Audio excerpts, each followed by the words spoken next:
I have Mr. Snake. Jeff Beane is the Herpetology Collections Manager for the North Carolina State Museum of Natural Sciences in Raleigh. You've been there since 1985, Jeff. Kimberly Best, who has made endless fantastic films for the New York Cat Film Festival, made a film about you and thinks that what you've done, particularly for the Southern Hognose Snake, is a really important intervention in the decline of that snake. And I don't think most of us knew anything about the southern hognose snake, but it's amazing looking as a creature. But to you, are all snakes equally deserving of your intervention if they're imperiled by humans? I would say so, yes. I'm more interested in some species than others, but they're all equally deserving. Every living thing deserves the same right to exist. Definitely. And the humans have certainly gotten in the way. What has endangered the southern hognose? Mostly habitat loss. It's a longleaf pine ecosystem species, and 97% of the longleaf pine ecosystem is gone. Wow. Also, the red imported fire ants probably having a big impact on it. Okay, so talk about that. Red imported fire ants. Now, there's something I knew nothing about. And the show is Exotic Pets. Neither of these animals are pet animals, but people who love exotic creatures love them in the wild or in their homes. Fire ants, who imported them? How did that happen?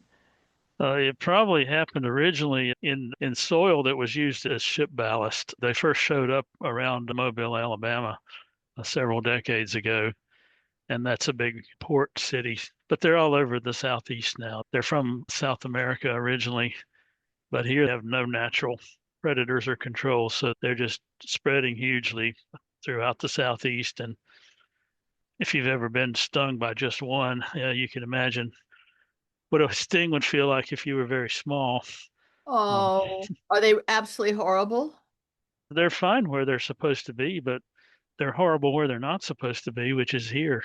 So, who are their natural predators? And then we'll discuss how they can drive a snake out of its tiny mind. I think there's so many other ants in the tropics that it's just competition from other ants that control their numbers. There are some. There's a phorid fly that feeds on them, and there's some wasps that feed on them. And there's been research to try to control them using the phorid fly, but it lays the egg on it lays an egg on the head of one ant, and there's thousands and thousands of ants in a colony. Wow. And anytime any kind of biological control is introduced, it usually ends up damaging something that it's not supposed to. Endless unintended consequences, right? Try and fix one thing with another, and now you have a third problem. So when you say ballast on a ship, and only in a couple of decades, so this isn't something from like 1400, so to speak. This is something new that the ships would come in and they would fill the hold or some part of it with dirt. Yeah, that used to be a common practice. The fire ants have been here since I think it was around the 1930s or 40s, maybe, that they showed up Have you originally. ever been bitten by one or seen a colony?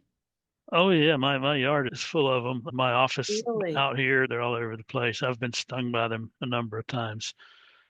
And they can kill a southern hognose snake. Well, maybe it's really hard to document things like that, but Okay. there are many reptiles and birds and other small creatures that have declined precipitously since the fire ants showed up. And the place where fire ants are most prevalent is along the Gulf in Alabama and Mississippi, and the southern hognose has gone from those two states since the 1970s. And there's a strong correlation between them and fire ants, but it's a real hard thing to document. Habitat loss has been a much greater threat to them than that. So is that driven by humans that 97% of their habitat is gone? Did people put up housing developments? Yeah, and they cut the longleaf and planted the faster growing loblolly and slash pine in its place, and there's just the whole system is declining. People are trying to restore the longleaf pine system now, but it's a very slow and difficult process. And what there is of it is fragmented by roads, and these snakes just get slaughtered on roads.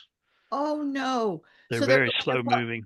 and they go across the road and they're just squashed like squirrels are in the Northeast. And they're Yes, fat, actually. The squirrels are. So they're slow moving. yes, very slow moving. And what about their funny little face, their little hog nose? They're pretty cute looking, actually. Yeah, they use that upturned rostral scale to dig. They're burrowing snakes, spend most of their time underground, and they dig for their prey. Eastern spadefoot toad is what they mostly eat, but they'll eat a few other things. And they're too slow to catch those things out in the open, but they dig them out of their burrows and eat them. Oh, interesting. And I guess the toads aren't interested in eating the fire ants. That would be handy, wouldn't Yeah, it? probably the other way around. The fire ants probably kill a lot of metamorph Wow. amphibians as they're coming out of the ponds. Oof. That it sounds like a pretty harsh world out there. Snake, eat ant, eat frog. It's something that I would think as the collections manager for herpetology, you how do you feel about people breeding or keeping some of these amphibians and reptiles? Is there a chance that the breeding of the southern hognose snake as a pet? Now, of course, there are lots of reptiles that are kept as pets that people don't put on their lap and stroke. They just like to keep them and watch them. How do you feel about that? Well, Southern Hognose snakes are protected everywhere that they occur, Oh, except currently Florida, I don't think protects them, but they've just been proposed for federal listing. And if they're federally listed, the point will be moot. It won't be legal to keep them as a pet I see. anywhere. But they can be kept in captivity, but there's not a whole lot of point in keeping them. There's other things you can keep that are much less rare. But people love rare, right? And that seems to be across the board, not just in exotic pet ownership, but even in dogs and cats. People want that albino or that smaller one or whatever it may be in a species. Is it something that you think is not good for the reint could you reintroduce more of these snakes or other ones that are, I'm not going to, I guess, endangered? If they're protected, then they must be endangered, right? They're state listed as threatened in North Carolina, and they've been proposed for federal listing as threatened, and that'll probably pass very soon. So a threatened species you cannot have in captivity. Correct. What about if it were captive Without a permit. bred without a permit? What if it were captive bred? You'd need a permit to possess them to begin with. I suppose if people have them now, they would need to get permits to keep the ones that they already have. There might be a grandfather clause that would allow that. I'm not sure how that would work Interesting. with a So, listed species that people already had captive and then it was listed. I don't know how that's handled. and on the one hand, zoos and sometimes private breeders, they are helping to uh, increase the numbers of some kinds of animals. I don't know, even leopards or tigers, not just snakes. Is that something that, as a State Museum of Natural Sciences, makes sense to you, or you feel that the wild should be in the wild and whatever happens, even with humans making a mess of it, should not be something where animals are taken out or creatures and then reintroduced? For that to work, the factor that eliminated them to begin with has to be eliminated. Right. Otherwise, you're just pouring water into a bucket with holes in it. Yes. Just people like to breed things in captivity because it makes them feel good to have little babies and release them. They think they're doing the world a great favor. But if the habitat is good, the species takes care of itself. It doesn't need our help putting more and more animals into a shrinking habitat. It doesn't do anything but make people feel Right. good. To protect the habitat has to be good. That's a great point. So the effort and the energy and the time and the money needs to go into that. But as you say, even if you were to reintroduce the kind of trees that were taken out, if there's asphalt in crisscrossing what used to be just pure forest land, you haven't really solved anything even there. Right. It doesn't bode well for these creatures, but you, since 1985, have been collecting them and you're a historian of these animals. Across the board, have you seen more and more of them going downhill or shrinking? Yes, for almost all species, just anecdotally, they all seem to be declining. There's a few species that have been expanding their range, but not snakes, but some of the amphibians and things like that. But for the most part, everything's declining. And Sort I of. sometimes feel like my whole purpose on the earth is just to document what we've lost and what we're Oh, continuing to yeah. lose. That's what one thing that museums do. We That's right. document That's right. what we're losing. That's right. But it is depressing. It's discouraging. And then maybe what's flourishing are these various creatures, sometimes kinds of fish like the Asian carp that are brought in, like the fire ants, and they're doing great.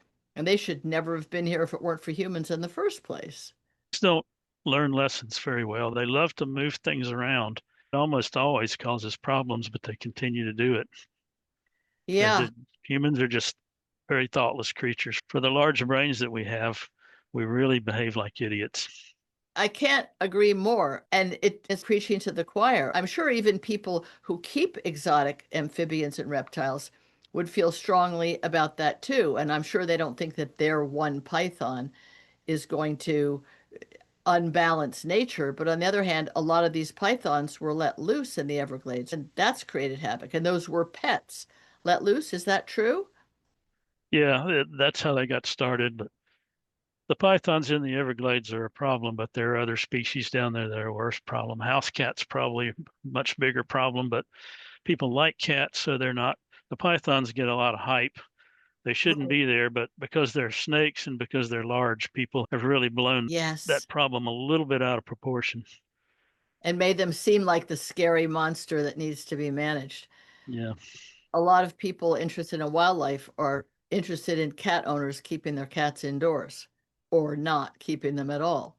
That's the problem, the ones that are indoor, outdoor, or have gone feral, right? Yeah, they're a huge impact on our native wildlife. Yeah.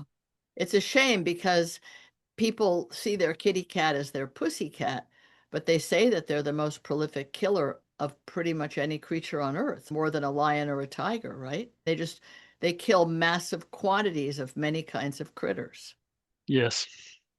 I have a show, Cat Chat. I'm all about people having cats as pets, but outdoor cats or indoor outdoor is pretty irresponsible for the cat's sake. But also, people talk about songbirds, but songbirds isn't your area of interest. Yours is the things that slither and swim and creep, and those are endangered tremendously by cats. I'm interested in songbirds too.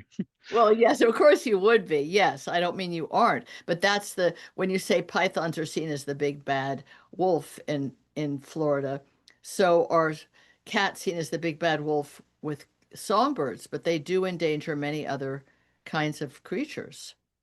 Yes.